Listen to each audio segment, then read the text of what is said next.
Hello students, मैं doctor Subhash Khatri आप सभी का फिर से स्वागत करता हूं आपके अपने lab the lab of science में। एंड हम ले आए एक और नया वीडियो आपके one of the most weightage वाले टॉपिक जो कि है ह्यूमन रिप्रोडक्शन के लिए। अगर आप ह्यूमन रिप्रोडक्शन को एक पजल के जैसे कंसिडर करेंगे तो उसके दो जो सबसे इंपॉर्टेंट पीस है वो है male reproductive system and female reproductive system. इसका जो पहला पीस है मेल रिप्रोडक्टिव सिस्टम, उसमें हमने इन डिटेल वीडियो बनाया हुआ है। तो अगर आपने वो वीडियो अभी तक नहीं देखा है तो मेक श्योर कि आप वो वीडियो सबसे पहले देख लें। एंड आज के वीडियो में हम इसका जो दूसरा पजल का पीस है जो कि है फीमेल रिप्रोडक्टिव सिस्टम, उसको इन डिटेल कवर करने वाले हैं। एंड अगर आप 12th स्टैंडर्ड के स्टूडेंट है जो अपने बोर्ड एग्जाम्स के लिए प्रिपेयर कर रहे हैं तो इस वीडियो में आपके टॉपिक के कंसेप्ट्स की अंडरस्टैंडिंग के साथ साथ हम लास्ट 3 इयर्स के जो भी क्वेश्चंस टॉपिक से रिलेटेड होंगे उनको हमने हर एक टॉपिक के एंड में कवर किया है। सो मेक श्योर कि आप इस वीडियो के लास्ट तक बने रहे। Ready, let's learn.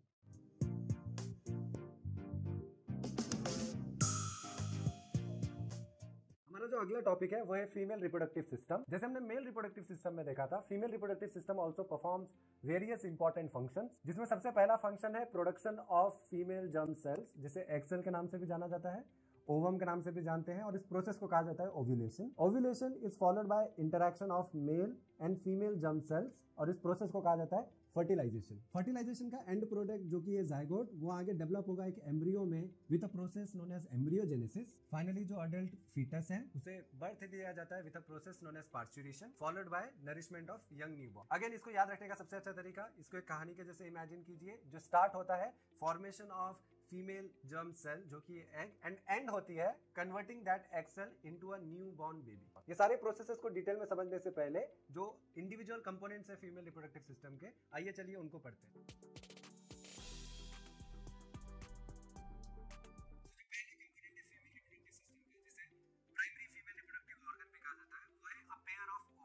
ओवरीज के दो इंपॉर्टेंट फंक्शन होते हैं। जो पहला फंक्शन है वो है production of female germ cell egg cell, and जो दूसरा इंपॉर्टेंट फंक्शन है वो है production of female reproductive hormone, that is oestrogen and progesterone. Ovaries जो होते हैं वो each side of lower abdomen में प्रेजेंट होते हैं, and each ovary is covered by a thin epithelial layer, जिसके अंदर का जो पार्ट होता है उसे कहा जाता है स्ट्रोमा। ये जो स्ट्रोमा है उसे दो पार्ट में डिवाइड किया जा सकता है। जो साइड साइड में प्रेजेंट है उसे कहा जाता है पेरिफेरल कॉर्टेक्स, और जो सेंटर में मिडल में प्रेजेंट होगा उसे कहा जाता है इनर मेडुला। तो चलिए अब हम ओवरी के अंदर जाके थोड़ा सा और डिटेल में देखने की कोशिश करते हैं कि जो फीमेल गामेट है विच इज ओसाइट और एग, एग्जैक्टली उसकी फॉर्मेशन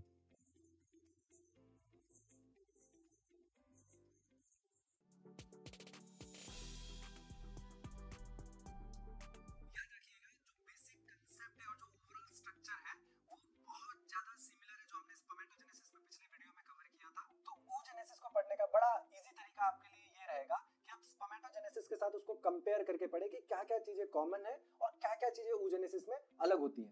ये रहा आपका स्पर्मेटोजेनेसिस जो हमने पिछले वीडियो में पढ़ा था, एंड ये है oogenesis। और जैसे हमने स्पर्मेटोजेनेसिस में देखा था, जो सबसे पहला स्टेप होता है स्पर्मेटोजेनेसिस में वो है माइटोसिस करके नंबर इंक्रीज करना स्पर्म मदर सेल्स का, जिनको कहा जाता है spermatogonia. And exactly similar to that जो पहला स्टेप होता है oogenesis में, वो भी होता है माइटोसिस करके नंबर इंक्रीज करना oocyte मदर सेल्स का।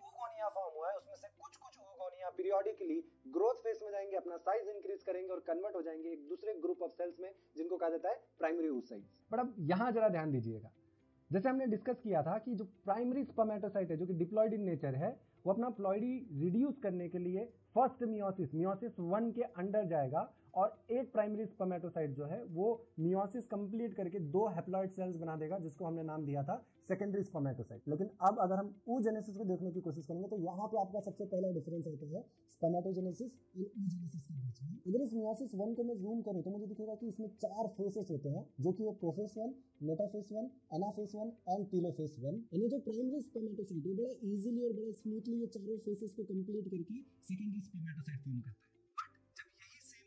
प्राइमरी oocyte करने की कोशिश करता है, जैसे वो मियोसिस 1 के अंडर में जाता है, जो पहला स्टेप होता है प्रोफेस 1, प्राइमरी oocyte उसी पे आके रुक जाता है, अटक जाता है, अरेस्ट हो जाता है। चलिए अब यहाँ पे आप 5 सेकंड का टाइम लीजिए और जरा सोचिए कि अगर स्पर्मेटोसाइट्स, प्राइमरी स्पर्मेटोसाइट्स बड़े स्मूथली बिना किसी रुकावट के ये चारों फेसेस को बड़े इजीली कंप्लीट कर सकता है, तो प्राइमरी oocytes को प्रोफेस 1 पे अरेस्ट करने की क्या जरूरत है, क्या उसका कुछ इंपॉर्टेंस है? एंड मेक श्योर कि आप जो भी सोचते हैं उसको कमेंट सेक्शन में जरूर लिखिए। इसका जो आंसर है वो हमको मिलेगा हमारे दूसरे important compare and contrast point से बिटवीन स्पर्मेटोजेनेसिस एंड oogenesis, जो कि है टाइमिंग ऑफ गैमेटोजेनेसिस। अगर आप मेल में देखेंगे तो ये जो भी हमने स्टार्टिंग के पॉइंट डिस्कस किए मेल गैमेटोजेनेसिस के, वो होते हैं at the time of puberty, जो कि generally 9 to 14 years of age होता है। बट अनलाइक दिस, अगर आप फीमेल गैमेटोजेनेसिस को देखेंगे तो ये जो भी स्टेप्स हमने डिस्कस किए थे फीमेल गैमेटोजेनेसिस के, वो होते हैं at the time of gestation.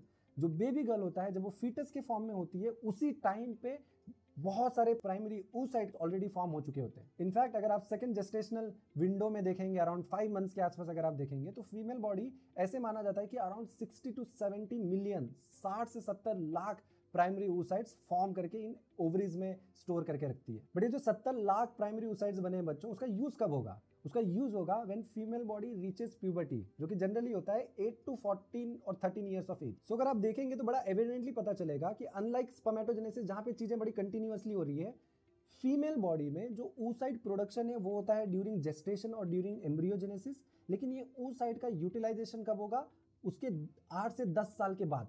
So there is a very big waiting window, 8 से 10 साल का एक वेटिंग विंडो होता है। सो ये जो 8 से 10 साल का टाइम है उसमें primary oocyte is just waiting in the ovaries. अब यहाँ पे हम एक स्टेप बैक लेते हैं और वापस से याद करने की कोशिश करते हैं कि रिप्रोडक्शन का मेन पर्पस क्या था। रिप्रोडक्शन का मेन पर्पस है कि जो भी जेनेटिक इंफॉर्मेशन है, जो भी डीएनए के अंदर इंफॉर्मेशन स्टोर्ड है, उसको नेक्स्ट जनरेशन तक फेथफुली पहुंचाना। लेकिन 8 से 10 साल तक अगर ये प्राइमरी oocyte ऐसे ही पड़ा होगा, उसके अंदर का जो डीएनए है वो वैसे ही रखा होगा, तो चांसेस और प्रोबेबिलिटी बहुत ज्यादा है कि उसके ऊपर किसी टाइप का डैमेज हो सकता है, ऑक्सीडेटिव डैमेज हो सकता है, किसी टाइप का म्यूटेशन आ सकता है, जिससे जब ये प्राइमरी oocyte आगे प्यूबर्टी के टाइम पे फर्टिलाइजेशन करके अपना जो जेनेटिक डीएनए इंफॉर्मेशन है वो नेक्स्ट जनरेशन को पास करेगा, तो चांसेस है कि ये म्यूटेशन और जो भी हार्मफुल इफेक्ट्स इस डीएनए के अंदर है वो भी नेक्स्ट जनरेशन में पास डाउन हो जाए। तो इसको अवॉइड कैसे किया जाए? इसको अवॉइड करने का बड़ा इजी सा एक तरीका ये हो सकता है बच्चों की, ये जो डीएनए है आप उसको इतना ज्यादा टाइटली पैक कर दीजिए, इतना ज्यादा कॉम्पैक्ट बना दीजिए कि कोई भी बाहर का फैक्टर उसको डैमेज ना कर पाए, उसके ऊपर म्यूटेशंस के रेट जो है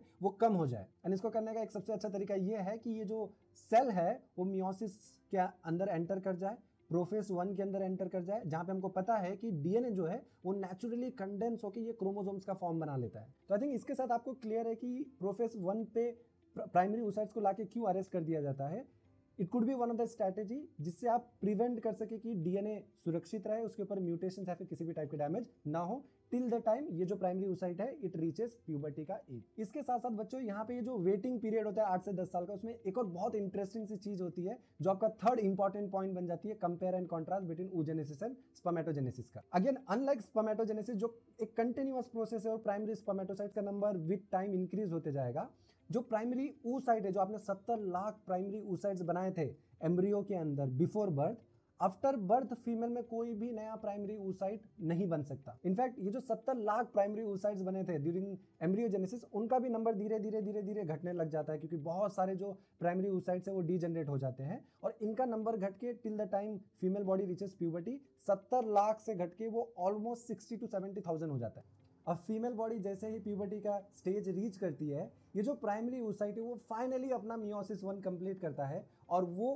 2 सेल्स फॉर्म करता है। बट अनलाइक स्पर्मेटोजेनेसिस जहां पे हमने देखा था कि प्राइमरी स्पर्मेटोसाइट मियोसिस 1 कंप्लीट करके 2 इक्वल सेकेंडरी स्पर्मेटोसाइट फॉर्म करता है। जो प्राइमरी oocyte है जब उसने फाइनली ये मियोसिस 1 कंप्लीट किया, ये जो 2 सेल्स बने हैं वो अनइक्वल होते हैं। एक बहुत बड़ा सेल होता है जिसे हम सेकेंडरी oocyte कहते हैं और एक दूसरा छोटा सेल होता है जिसे हम पोलर बॉडी कहते हैं, जो अल्टीमेटली डीजनरेट हो जाता है। सो एट द एंड आपके पास इस स्टेज पे एक ही सेल बचता है जिसे हम कहते हैं सेकेंडरी oocyte। क्या आप सोच सकते हैं कि अनलाइक स्पर्मेटोजेनेसिस जहां पे हमने इक्वल डिवीजन करके 2 सेकेंडरी स्पर्मेटोसाइट फॉर्म किए, यहाँ पे हमको अनइक्वल डिवीजन क्यों करना पड़ा और क्यों हम सिर्फ एक ही सेकेंडरी oocyte फॉर्म कर रहे हैं? इसका आंसर जानने के लिए हम चलो वापस से हमारे फंडामेंटल कंसेप्ट्स पे जाते हैं। ये जो पूरा स्टोरी हम डिस्कस कर रहे हैं उसका one of the main reason is to form new life. अब अगर आप बेसिक इंग्रेडिएंट्स को देखेंगे जो आपको चाहिए एक नया लाइफ फॉर्म करने के लिए, जैसे हमने पहले भी डिस्कस किया हुआ, वो है 1 sperm cell and 1 egg cell जो आपस में फर्टिलाइज करेंगे और जाइगोट फॉर्म करेंगे। ये जो जाइगोट है